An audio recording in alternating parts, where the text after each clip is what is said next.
Live from New Delhi, you're watching DD India NewsHour, India's voice to the world. I'm Ramesh Ramachandran. Coming up in the next hour, a free trade pact between India and a four-nation European bloc comes into force. Deal promises investments, jobs and market access. The US government shuts down after lawmakers fail to pass funding bill. President Trump threatens to punish opposition Democrats with public sector layoffs. "69 killed and more than 150 injured after earthquake hits the Philippines. Prime Minister Modi condoles loss of lives, assures India's support. EU leaders hold talks on a drone wall against threats from Moscow and using frozen Russian assets as collateral for a loan to fund Ukraine's reconstruction. And India's central bank keeps its policy rate unchanged at 5.5%, projects lower headline inflation in June to 2.6% following goods and services tax reform.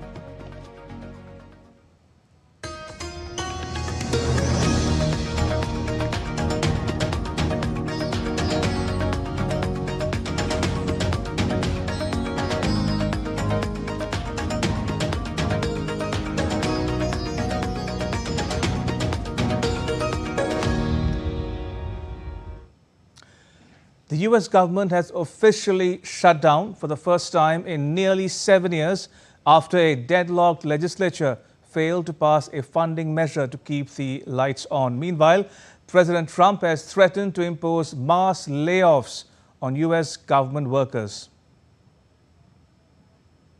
Nonpartisan, continuing resolution to fund the government until... The United States government entered a shutdown after lawmakers failed to agree on a stoppage spending bill before the midnight deadline in Washington. Republicans and Democrats were quick to trade blame after the federal government shut down at midnight, deepening the political standoff in Washington. The U.S. government shutdown happened because the Republicans and Democrats could not come together and pass a bill funding government services into October and beyond.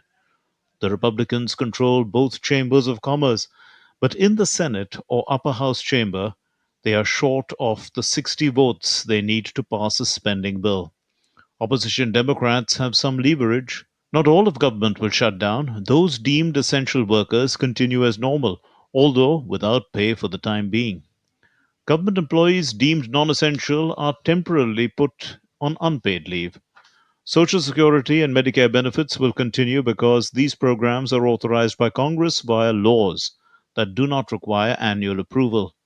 The National Park Service, NPS, will likely be hit. The NPS turned away millions of visitors to hundreds of parks, monuments, and other sites during a 2013 government shutdown. Economists have warned that pressure would mount to reopen the government if a stoppage lasted for 2 weeks, threatening missed paychecks because this is a typical US pay cycle. There have been several shutdowns where operations were hit for more than one business day. The shutdown during Trump's first administration lasted 35 days between December 2018 and January 2019. That shutdown, the most recent, was also the longest in US history. A key concern is the closely watched government report on employment due Friday. The shutdown carries the risk of delaying key economic reports that filter into the Federal Reserve's decisions to adjust monetary policy. US President Donald Trump also announced plans to unveil a website to allow consumers to directly purchase some medications from manufacturers at discounted rates. Bureau Report, DD India. And joining us from Washington, D.C. is my colleague Saurabh Shukla. Saurabh, is the U.S. Capitol waking up to chaos as government shutdown begins? Tell us more about the sentiment this morning from your vantage. What does the shutdown really mean for the government and people alike? You know, obviously, it's a difficult situation for a lot of federal workers who are waking up to a no payday, so to say. And also, as I said, that even though essential services are not impacted, but yes, this impacts the morale. I can tell you that a lot of, you mentioned about parks and all, but there are other services as well. In fact, the contractors who work with the US government, they will not even get paid for this, the times when they miss out on these days. The other non-essential staffs are on furlough, like the Foreign Press Center, which services journalists here, the global journalists here in Washington, D.C. That's shut today. Even White House, the press office has a scaled down operation. So and obviously whether it's at the airport workers or the security personnel, even though they're essential, but certainly a lot of them do call in sick because they don't want to work without their salaries getting paid. And it remains to be seen how long the standoff is going to last. But certainly this impacts the morale of the employees and it impacts people at large. And if this continues, certainly it will have an economic repercussion as well, Ramesh. Now, it's day one, but looking ahead, Saurabh, is there still hope for an early resolution? Are the Republicans open for talks with the opposition Democrats? As an independent observer here in Washington, D.C., I can tell you I've been talking to both the sides, but their positions are very rigid as of now. That's the reason why even in Senate, President Trump had earlier called these leaders, the bipartisan leaders, to the White House, but they cannot reach any agreement. And I don't see a possibility of agreement unless they come to a middle ground. There is hardening of stance because the Republican parties and also President Trump's advisors, they believe that if this standoff continues and if they even have to resort to some cutting of employees, this will give bad publicity to Democrats as they are being blamed for stalling it, because those 5 votes which were required in the Senate, obviously Democrats held it back. But Democrats believe that without social welfare spending and also the healthcare spending, they lose out on their core constituency. So it's a matter of, I would say, a battle of prestige, but people at large are getting impacted. That's a big concern here. Battle of prestige and a battle of wits, also some would say, Saurabh. Let's leave it there for now. Thank you for joining us. Saurabh Shukla reporting there from Washington, D.C. In the other big story we're tracking here on DD India NewsHour, India's free trade agreement with the European Free Trade Association, comprising Switzerland, Norway, Iceland and Liechtenstein, officially came into force on Wednesday. The landmarked pact aims to boost trade, attract $100 billion in investment and create 1 million jobs over 15 years. At the India-EFTA Prosperity Summit held in New Delhi on Wednesday, Commerce Minister Piyush Goyal called the agreement a model partnership that integrates innovation, sustainability and technology. The colleagues from the 4 EFTA nations have helped us, what I believe is not just another free trade agreement, but an agreement which defines trust. A lot of the agreement is centered around mutual trust and respect. Respect for the sensitivities of each country amongst the 5 members. It's a trusted partnership between friends. It's a partnership which, in a way, can also be defined for I think bringing to the fore new elements which were never before thought of in a free trade agreement. Now, for their part, the EFTA representatives hailed the balanced nature of the deal, citing India's growing economic influence. Switzerland's State Secretary for Economic Affairs called the deal a balanced one. For EFTA countries, it's incredibly clear. This is a massive market, 1.4 billion population on a growth path. We very much believe in what Minister Goyal has explained to us, the 30-30-30. So in 30 years, you're going to be a 30 trillion plus economy and people are still going to be young. Now, the agreement marks a major step in India's strategy to deepen global trade ties and integrate into global value chains, with both sides emphasizing long-term collaboration across sectors. Norway's ambassador to India, May Ellen Stena, welcomed the implementation of the agreement, calling it a significant milestone for India-Norway relations. So we expect, when this agreement enters into force, that this will again double in the next few years, and maybe even more in the years to come. The Norwegian businesses, being particularly interested in India, are in the maritime sector and also in the energy sector. And the next report provides more details on India and European Free Trade Association's Trade and Economic Partnership Agreement. The Trade and Economic Partnership Agreement, TIPA, with the European Free Trade Associations is a landmark in India's global outreach. Signed on March 10, 2024, it comes into effect after 16 years and 21 rounds of negotiations. At its core is US $100 billion investment pledge over 15 years, projected to create over 1 million jobs in India. The pact opens new opportunities for Indian pharma, gems and jewelry, textiles, machinery, and IT services.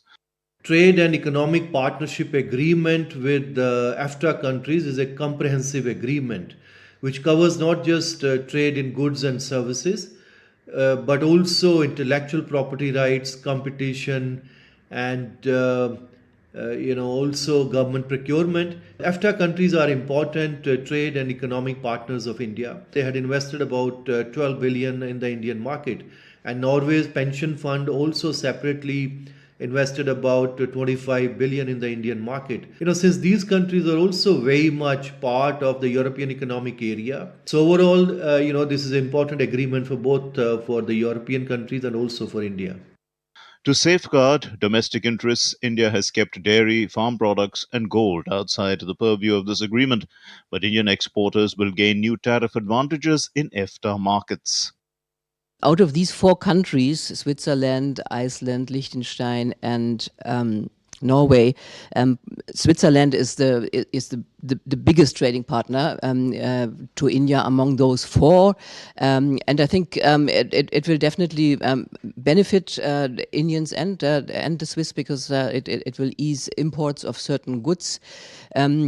In general, I think this agreement is probably, especially if you look at the other free trade agreement with the European Union, it's of psychological importance because it's good that these four countries now managed to make a deal, because we all know that for a very long time India and the EU were not able to come to a conclusion. The agreement is also historic. It includes a sustainability clause, binding both sides to uphold labor rights and environmental standards. Bilateral trade is now projected to rise to US $55 to 60 billion annually. With new tariff schedules in place, ports and airports are fast-tracking consignments, giving exporters an early edge under the new regime. The implementation of free trade agreement between India and four European nations, Norway, Switzerland, Iceland and Liechtenstein, sets a template how cooperation can be established between countries who think alike, and set the ball rolling for other countries too. It can be a model for cooperation. Akhilesh Suman for DD India in Delhi. Still to come on DD India NewsHour. Generators keep Zaporizhzhia plant running as UN watchdog warns of rising nuclear risks.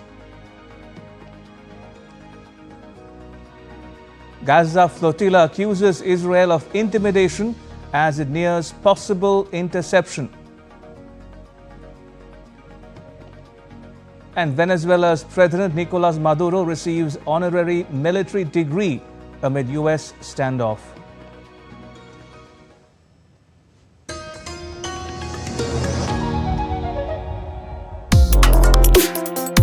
Complex issues, hidden agendas, twists and turns, strategic games. We think all dots are linked. We just need to connect them. Join me every week as I connect the dots to unravel hidden designs in statecraft, mysteries, and decode issues that matter to you. Watch Connecting the Dots with me at these times on DD India.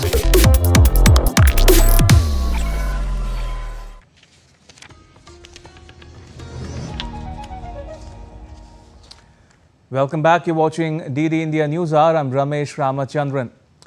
European Union leaders gathered in Denmark's capital, Copenhagen, on Wednesday for a roundtable ahead of an upcoming EU summit with security high on the agenda. The talks focused on proposals for a drone wall to safeguard Europe following recent airspace intrusions that temporarily shut down Danish airports.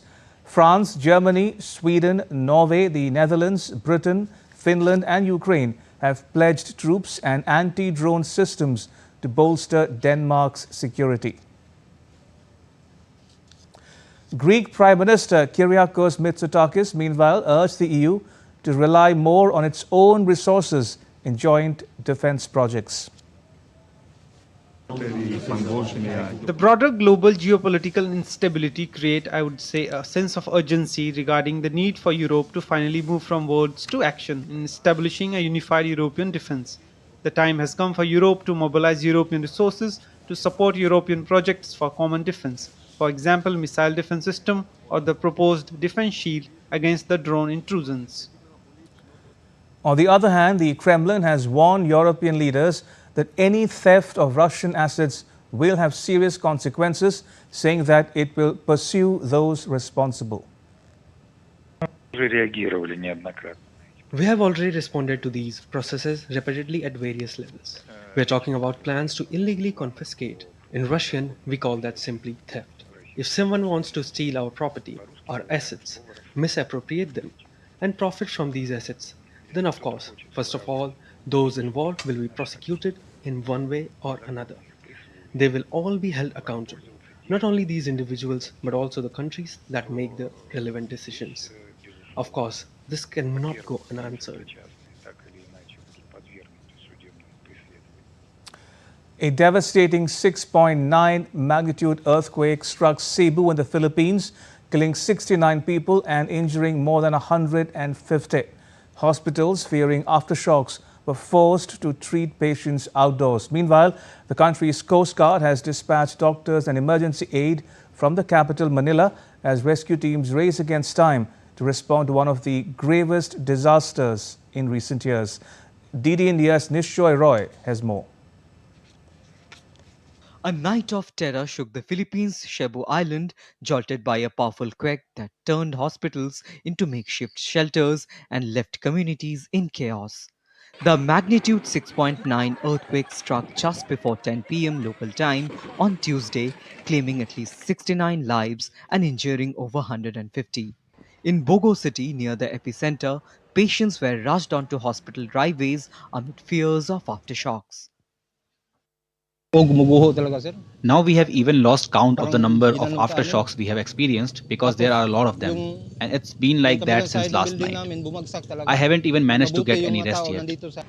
There are many patients already. We are already overwhelmed, so we have to bring them to the city. The Philippine Coast Guard deployed ships carrying doctors, nurses and emergency supplies from Manila to support relief efforts.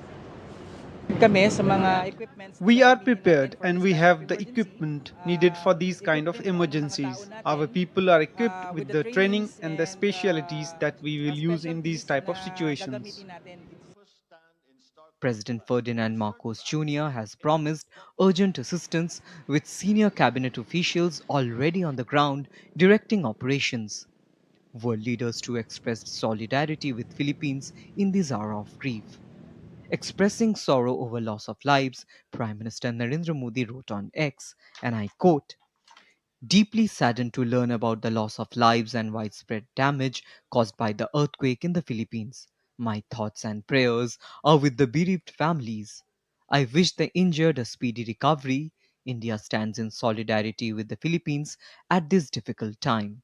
As rescue teams battle power outages and collapsed buildings, Cebu is confronting one of its most devastating disasters this year. Nishchoy Roy's report for DD India. And staying in the Indo-Pacific, commemorations are being held in Bali, Indonesia, and Newcastle in Australia to honour the victims of the 2005 Bali suicide bombings. The 2005 attacks in Bali, known as the second Bali bombing, to distinguish them from the 2002 attack, killed 20 people and injured more than 100. The attack on 1st October 2005 claimed the lives of 15 Indonesians, 4 Australians and 1 Japanese. The suicide bombings took place in the Jimbaran and Kuta areas of the island. The 2005 attack was the second major bombing in Bali following the 2002 Bali bombings that killed 202 people and injured hundreds. Both attacks were carried out by the Al-Qaeda-linked group Jemaah Islamiyah. Indonesia and Australia also came together once again with a determination that terror would not win. I commend officials in both our nations who have worked tirelessly to ensure the events of 20 years ago have not been repeated.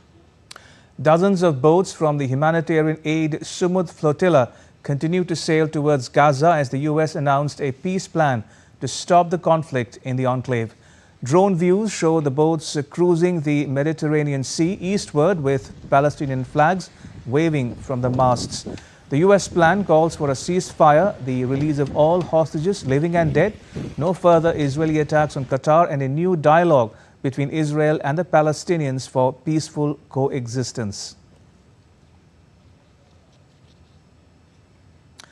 Ukraine's President Volodymyr Zelensky said on Tuesday that the situation at the Russian-occupied Zaporizhia nuclear power station had become critical, with Russians shelling preventing restoration of a power line needed to cool the reactors and prevent a meltdown. Zelensky, speaking in his nightly video address, said one of the diesel generators providing emergency power was no longer working 7 days after external power lines went down. For the 7th day and previously, this had not happened. There is an emergency situation at the Zaporizhia nuclear power plant. The situation is critical. Due to Russian shelling, the plant is disconnected from the power grid and is being supplied electricity by diesel generators. This is extraordinary. The generators and the plant were never designed to operate in this mode for so long, and we already have information that one of the generators has failed. Meanwhile, the head of the International Atomic Energy Agency, the UN nuclear watchdog, said that it was working with both sides to restore the external power line.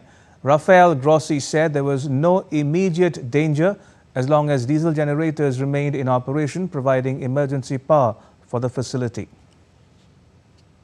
The Kremlin has dismissed Ukraine's accusations of shelling at the Zaporizhia nuclear power plant as foolish, insisting Moscow, which controls the facility, is ensuring its safety.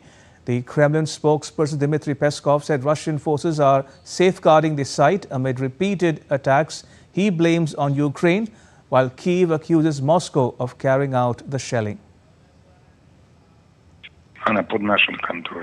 It is under our control, which is why the Russian side is ensuring safety of this plant. At the same time, everybody knows it is not a secret to anybody that the plant and its infrastructure come under constant fire from the Kyiv regime. As you can understand, it is to say the least silly to accuse Russia of bombing a station that it is controlling.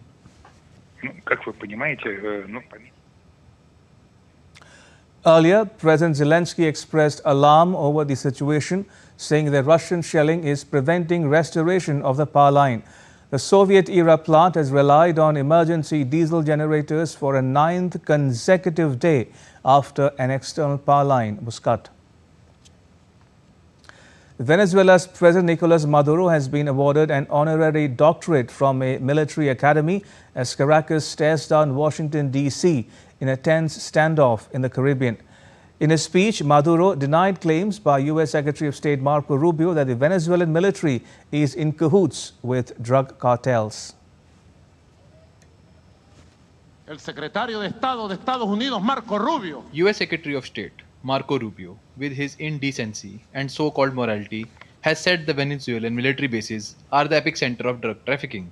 As the constitutional commander-in-chief of the Bolivarian National Armed Forces, I reject and repudiate Marco Rubio's statement. Rechazo y repudio.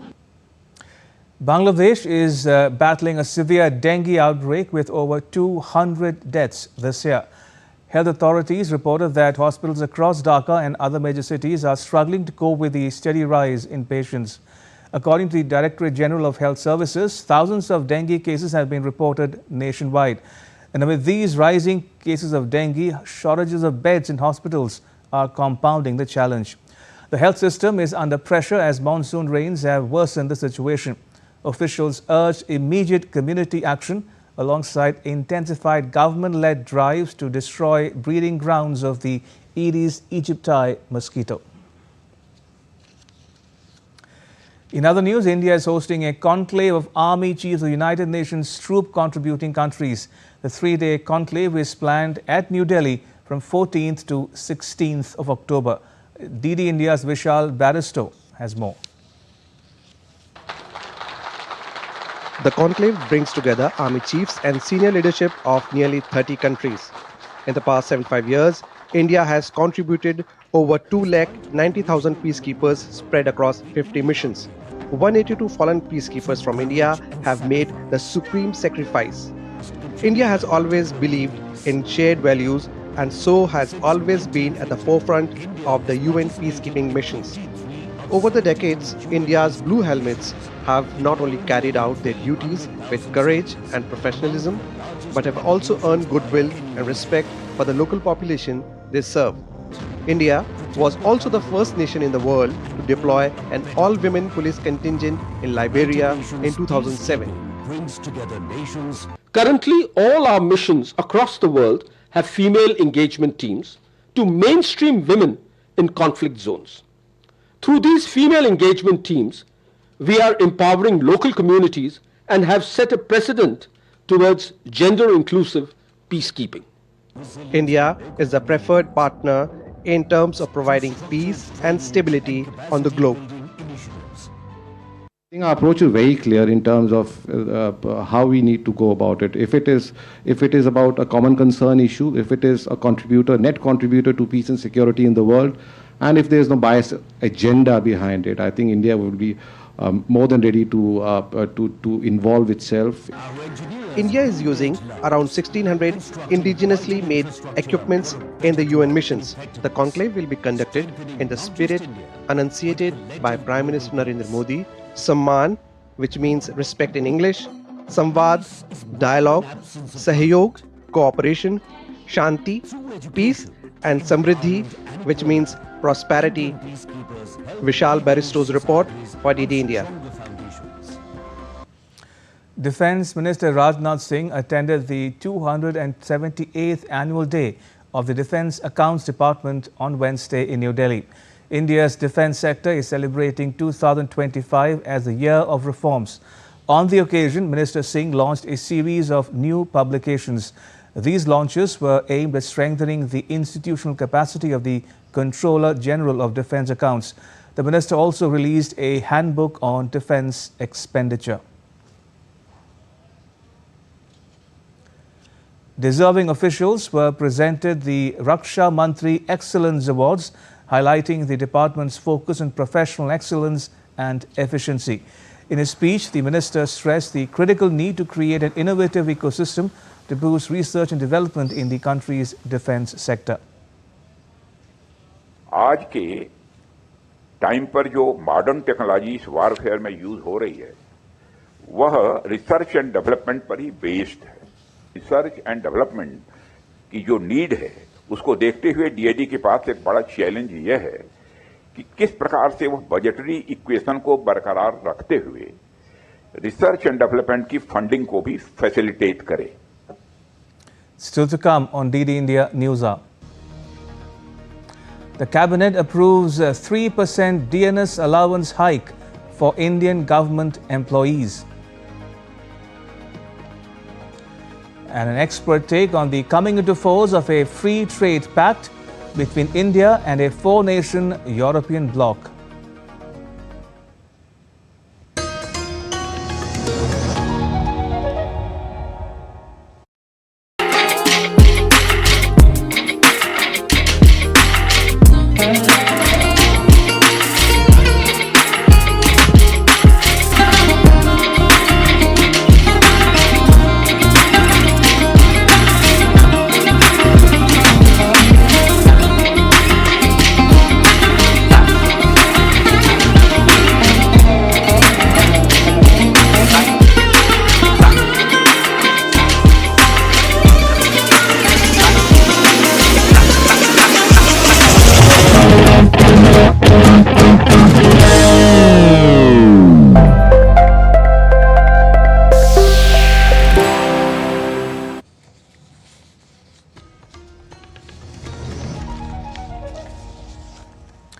Welcome back. You're watching DD India NewsHour. I'm Ramesh Ramachandran. A quick recap of the headlines. A free trade pact between India and a four-nation European bloc comes into force. The deal promises investments, jobs and market access. The US government shuts down after lawmakers failed to pass funding bill. President Trump threatens to punish opposition Democrats with public sector layoffs. 69 killed and more than 150 injured after earthquake hits the Philippines. Prime Minister Modi condoles loss of lives, assures India's support.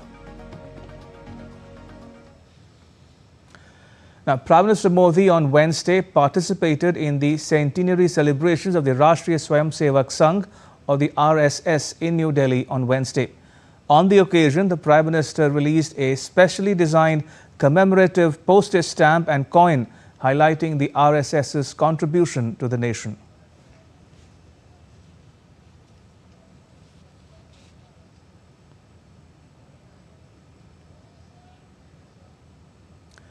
The centenary celebrations not only honor the historical achievements of the RSS, but also highlight its enduring contributions to India's cultural journey and its message of national unity. Addressing our gathering, the Prime Minister praised the unwavering faith of individuals rooted in social integration and constitutional values. He said the establishment of the RSS 100 years ago is not a coincidence, but the revival of a tradition that's endured thousands of years. 100 वर्ष पूर्व राष्ट्रीय स्वयंसेवक संघ की स्थापना ये कोई संयोग नहीं था। ये हजारों वर्षों से चली आ रही उस परंपरा का पुनरुत्थान था, जिसमें राष्ट्र चेतना समय समय पर उस युग की चुनौतियों का सामना करने के लिए नए नए अवतारों में प्रकट होती है। इस युग में संघ उसी अनादि राष्ट्र चेतना का पुण्य अवतार है। And going back to the top story we are tracking here on DD India NewsHour, a much anticipated free trade pact between India and the four-nation European bloc comprising Norway, Switzerland, Iceland and Liechtenstein comes into force. And joining us is Dr. Pralok Gupta, an associate professor at the Indian Institute of Foreign Trade, a public business school established in 1963 under the Ministry of Commerce and Industry, Government of India. Dr. Gupta, welcome to DD India NewsHour. For the benefit of viewers joining us from around the world, could you unpack the salient features of the India-EFTA pact? Okay. Thank you. This agreement was very long negotiated between India and EFTA countries, more than 10 years, and there were periods when there was stumbling blocks and it could not be signed. But last year in March it got signed, and now it got ratified by EFTA countries as well as by India, so it is coming into effect. In terms of its very salient features, one very important aspect of this agreement, and which is also a unique in terms of free trade agreements, is the investment deal in this agreement. So there is a provision that within 15-year period, EFTA countries will make $100 billion of investment. India has opened up its market to Swiss companies. Around 80 to 85% of tariff lines we have opened up for Swiss companies. And in lieu of that, they will make $100 billion investment in the next 50 years. Now, this is a win-win situation for India as well as EFTA countries, considering that they are capitalist countries, they have capital. On the other hand, we require investment. We have a lot of promotion for foreign direct investment. And if this investment comes to India, it will create employment opportunities, it will create more income to India. So it's a win-win situation for both the countries. And apart from that, there are facilities and concessions given from Indian side on chocolates and wines, so they will become cheaper in India.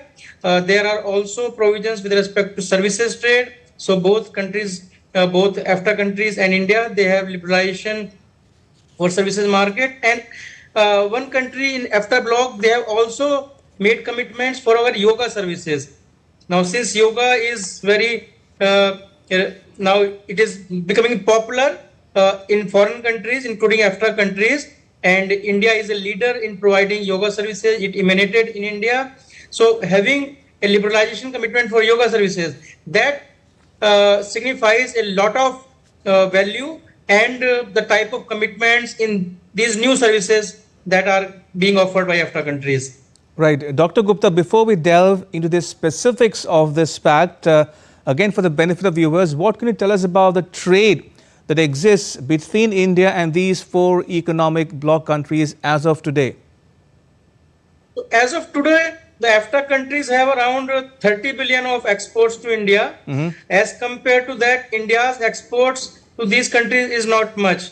It is in the tune of 2-3 billion. So there is a deficit between India and EFTA countries. Okay. But with the provision now that we are having in this FTA, it is expected that our trade will increase to these countries.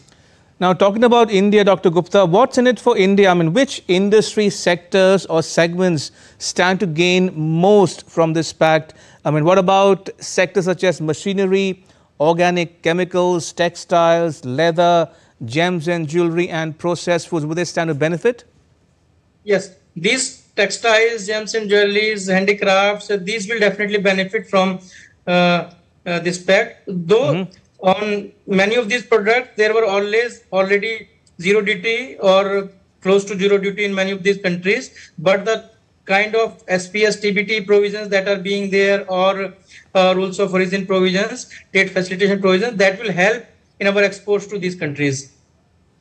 So again, talking about the exports, I mean, how will this pact favor Indian exporters? I mean, are there any incentives or concessions that they can benefit from?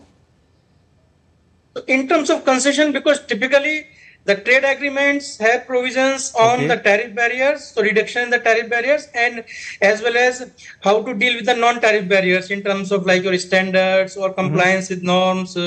So these agreements, as I said, that there is a provision that there are reductions in tariff on many items, but many of these products, they are already on zero or close to zero duty in these countries. So as far as tariff concessions are concerned, I would say that since already they were all zero duty, so not much concessions there. But in terms of other non-tariff barriers and those products which are still closed, there is concessions provided in this agreement. Fair enough. Dr. Gupta, the EFTA has promised to invest up to $100 billion in India over the next 15 years. Now, the question everybody seems to ask tonight as we speak is how and where will this money be invested? Okay. So as far as the specific sector or specific companies, the agreement does not provide for those details. Okay. The only thing that it talks about that in the next 15 years, there would be 100 billion investment by Swiss companies. And in case this investment does not come through, then India may withdraw the commitment that it has offered to EFTA countries. So it's a kind of like carrot and stick approach that we have opened up our market to Swiss companies. But at the same time, we have said that, okay, you come and invest in India. Now, as I said earlier, that this is a win-win situation for both the countries. Swiss companies or many EFTA countries, they are very much interested in investing in India. So there is a lot of appetite.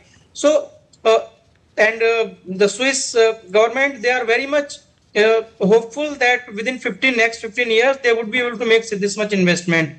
So it's like they can capture the market here, they can provide their products while having investment here, but in India, there would be a lot of employment, income generation, and other things. And finally, Dr. Gupta, before we let you go, will this, I mean, India is negotiating a number of similar deals with other countries. Now, how will this deal have a salutary effect on India's negotiations with the EU, for instance?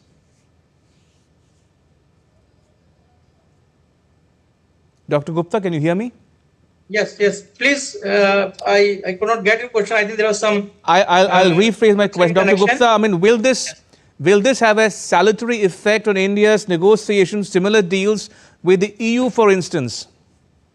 Yes, this definitely gives positive signals to the FTAs that are currently being negotiated. First, because this is an agreement with the European countries, it signals that we are ready to liberalize our market, we are ready to liberalize our tariff rates.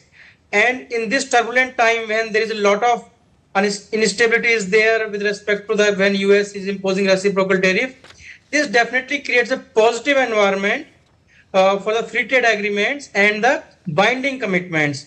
So this will definitely go a long way in terms of promoting that other free trade agreements, or rather I would say that facilitating or going forward in those agreements that we are negotiated, particularly is the European Union. Because European Union is closely like EFTA is part of Europe, not European Union. True. But since now we have signed with EFTA, so it will incentivize, it will motivate EU also to fast track the negotiations and agree to some of our demands and conclude the negotiations. All right, on that rather optimistic note, Dr. Pralok Gupta, may I thank you for joining us and sharing your perspectives with our viewers at home and abroad. Thank you for your time. Much appreciated. Right, moving on to some other stories we are tracking here on DD India NewsHour. The Reserve Bank of India has announced its monetary policy decision, highlighting India's favorable growth inflation dynamics. The Reserve Bank of India has kept the repo rate unchanged at 5.5% and maintained a neutral monetary policy stance. Now, this is the second consecutive time that the repo rates have been kept unchanged. After a detailed assessment of the evolving macroeconomic conditions and the outlook, the MPC voted unanimously to keep the policy repo rate unchanged at 5.5%. Consequently, the STF rate remains at 5.25%, while the MSF rate and the bank rate remain at 5.75%. The RBI governor also noted that inflation conditions have remained mild during 2025-26 so far, and said that the inflation projection has been revised to 2.6% from earlier projected inflation rate of 3.1% in August. The average headline inflation for this year has been consequently revised lower from 3.7%, which was projected in June, 3.1% in August, to now 2.6%. Headline inflation for Q4 this year and Q1 next year too have been revised downwards and are broadly aligned with the target despite unfavorable base effects. And still to come on DD India NewsHour. In cricket, India start as favourites in the first test against the West Indies, beginning in Ahmedabad on Thursday. And we get you glimpses of Dussehra festival celebrations in India.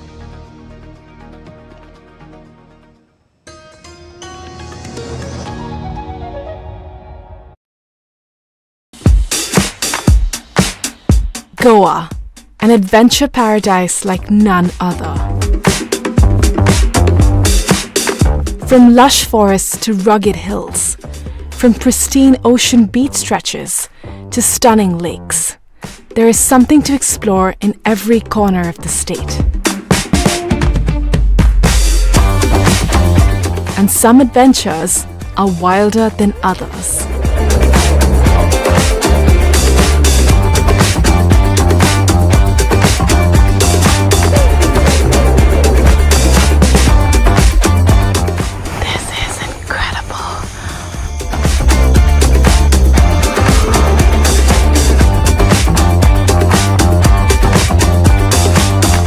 Watch postcards from Goa on National Geographic.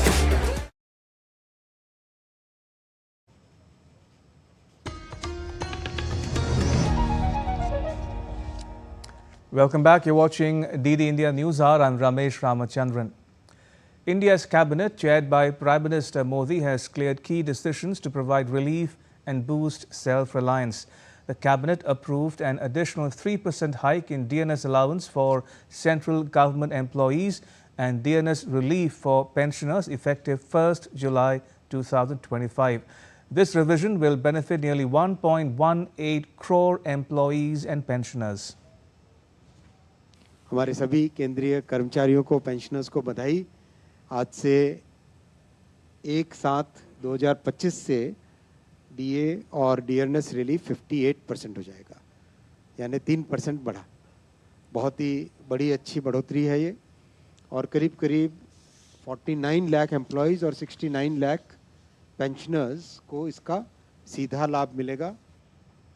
In another major step, the cabinet approved the mission for self-reliance in pulses, a 6-year program with an outlay of 11,440 crore rupees. This initiative aims to strengthen domestic production and achieve self-sufficiency in pulses by 2031. आज 11,440 crore rupees के outlay के साथ आत्मनिर्भर बनना pulses में ये एक नया मिशन चालू किया जा रहा है। 6 साल के इस मिशन में कई सारे नए इनिशिएटिव लिए जाएंगे, जिसके बारे में मैं आपको डिटेल में आगे बताता हूँ। सबसे पहले प्रोडक्टिविटी बढ़ाना, पल्सेस का बेटर सीड लेना, बेटर क्वालिटी के सीड, बेटर क्वालिटी के सीड में भी बेटर प्रोटीन की क्वांटिटी कैसे हो वो भी ध्यान देना। ऐसा करके जो ग्लोबल बेस्ट बेंचमार्क्स हैं उनके साथ कंपेयर करके प्रोडक्टिविटी बढ़ाना। After urging people to join PM Narendra Modi's call for Swadeshi by adopting indigenous products and services, Electronics and Information Technology and Information Broadcasting Minister Ashwini Vaishnav has switched to Zoho, a homegrown software suite for documents, spreadsheets and presentations. Zoho Show is a free online presentation software that lets you create, collaborate, publish and broadcast presentations from any device quickly and easily. On the auspicious occasion of Mahanavami, devotees across India offered prayers to goddess Durga. From temples to homes, the day was marked by religious fervour, traditional rituals and cultural programs. DD India's Kriti Vadhera reports. Mahanavami, the 9th day of Navratri, holds special significance in the worship of goddess Durga. It is believed that on this day, goddess Durga destroyed the demon Mahishasura, symbolizing the victory of good over evil. In several parts of the country, devotees performed Kanya Pujan, worshipping young girls as a form of the divine feminine. Special prayers, bhajans and community feasts marked the celebrations. Major temples witnessed heavy footfall, with devotees seeking blessings for prosperity, peace and happiness. In West Bengal, Durga Puja pandals came alive with cultural performances, traditional Dhanuchi dance and devotional songs. As prayers filled the air, Mahanavami celebrations echoed the spirit of devotion, unity and the eternal message that righteousness always prevails. Kriti Vadhera's report for DD India. As India gears up for Dussehra celebrations on Thursday, the festive spirit to mark the triumph of good over evil is palpable across the country. This grand festival marks the culmination of the 9-day Navratri celebrations observed with devotion, fasting and rituals in honor of goddess Durga. On Thursday, effigies of Ravana, Meghnath and Kumbhakaran will be set ablaze, symbolizing the victory of good over evil.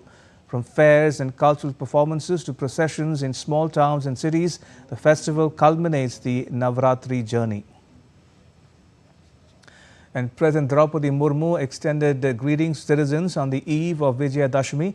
In a message, the President said, "On the auspicious occasion of Vijayadashmi, I extend my warm greetings and best wishes to all fellow citizens." The festival of Vijayadashmi, symbolizing the victory of Dharma over Adharma, inspires us to follow the path of truth and justice. Celebrated in various parts of the country as Ravan Dahan and Durga Puja, This festival reflects our national values. This festival also teaches us to renounce negative tendencies like anger and ego and embrace positive ones like courage and determination. May this festival inspire us to build a society and country where all people move ahead together, inspired by the ideas of justice, equality and harmony." Unquote. The Lieutenant Governor of the Union Territory of Andaman and Nicobar Islands, Admiral D.K. Joshi, called on Prime Minister Modi in New Delhi on Wednesday. The meeting comes as part of regular interactions between the centre and the Union Territory administration.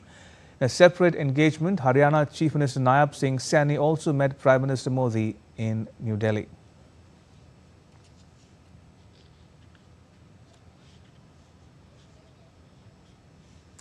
The 11th World Green Economy Summit opened in Dubai on Wednesday, drawing more than 3,000 participants from more than 30 countries under the theme of Innovating for Impact. The summit spotlights technology, finance, policy reforms and youth engagement as drivers of a sustainable future. With nearly 80 global speakers, discussions focus on renewable energy, circular economies and equity alongside key initiatives such as the Arab Regional Climate Commitment and the Global Alliance on Green Economies 2024-25 portfolio. Mohammed bin Sulaiman, the CEO of Dubai Electricity and Water Authority's Moro Hub, spoke to DD India's Vinod Kumar about his take on the World Green Economy Summit and its significance. And also in the globe is on the AI, how AI can be leveraged to ease life of people, also protect the environment. We all know that with the acceleration of adoption of AI, there are negative signs as well because AI consumes a lot of power. However, what we are focusing here in the UAE, how we can leverage use cases, how we can leverage AI in use cases where we save energy, where we have positive use cases that can contribute to the good of humans and also the environment. And now to news from the world of sport. India will be favourites against a struggling and understrength West Indies when the two teams face off in the first test in Ahmedabad on Thursday. The West Indies, led by Roston Chase, have struggled with injuries to their fast bowlers. Their challenge will be to compete with the hosts over 5 days despite missing their two key seamers, Alzari Joseph and Shamar Joseph, to injury. Left-arm spinner Khalid Pierre is set for a long-awaited test debut at the age of 34. Meanwhile, Indian captain Shubman Gill, who will lead the side for the first time at home, said the weather looked seamer-friendly and the hosts might play 3 seamers for the first test match. India's last home series ended in a humiliating 0-3 loss to New Zealand, but they secured a 2-all draw in England. Indians host West Indies for the first time in 7 years. India's flamboyant opener Abhishek Sharma has set a new rating points record in the ICC Men's T20I batter rankings after his Player of the Series effort at the Asia Cup. The 25-year-old left-hander reached 931 rating points, which is 12 more than the previous best rating points of 919 attained by England's David Malan in 2020. Abhishek reached the landmark after his knock of 61 against Sri Lanka and finished the tournament with 926 ratings, which is 82 more than second-place Phil Salt of England. While Tilak Varma has gained 28 rating points after unbeaten knocks of 49 against Sri Lanka and 69 against Pakistan, but remains in the 3rd position. In tennis, Yannick Sinner clinched the 21st title of his career by thrashing US teenager Lerner Tien 6-2, 6-2 in the China Open final on Wednesday. The Italian lifted the trophy for the second time on Beijing's hard courts, having done so in 2023. Sinner's only ever loss in Beijing has been to rival and top-ranked Carlos Alcaraz, who won last year's final. Sinner is the 3rd man to win multiple China Open titles, matching Rafael Nadal's record of 2, but well short of Novak Djokovic's 6 crowns. He may now be able to snatch back the top ranking before the season ends after Carlos Alcaraz pulled out of the Shanghai Masters where Sinha is the defending champion. And that's all for this edition of DD India NewsHour. Let us know your thoughts on the news of the day. You can get the latest news and updates on the DD India mobile app. It's available on both Android and iOS platforms. You may wish to scan the QR code that is now on the screen to download it. We'll be back with more news as it breaks here on DD India. I'm Ramesh Ramachandran from all of us here in New Delhi. Thanks for watching DD India NewsHour.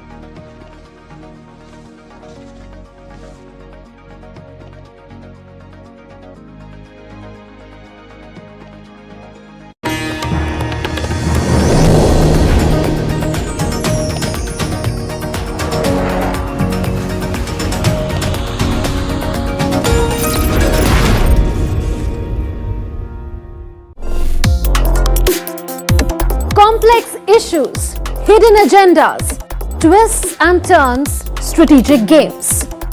We think all dots are linked. We just need to connect them.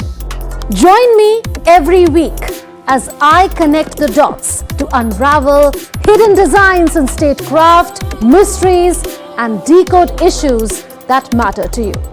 Watch Connecting the Dots with me at these times on DD India.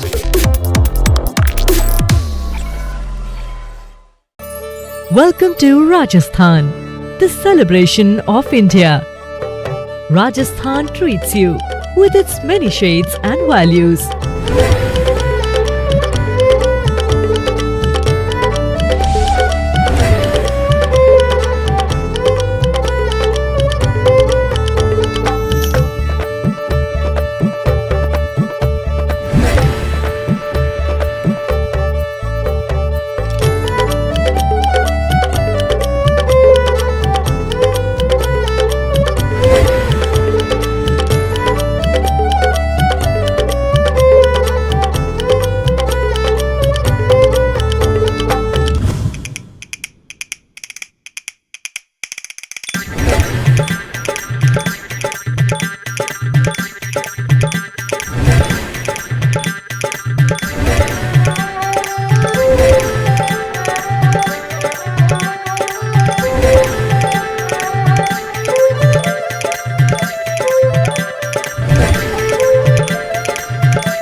That echoes the idea of India in its philosophy of Atithi Devo Bhava.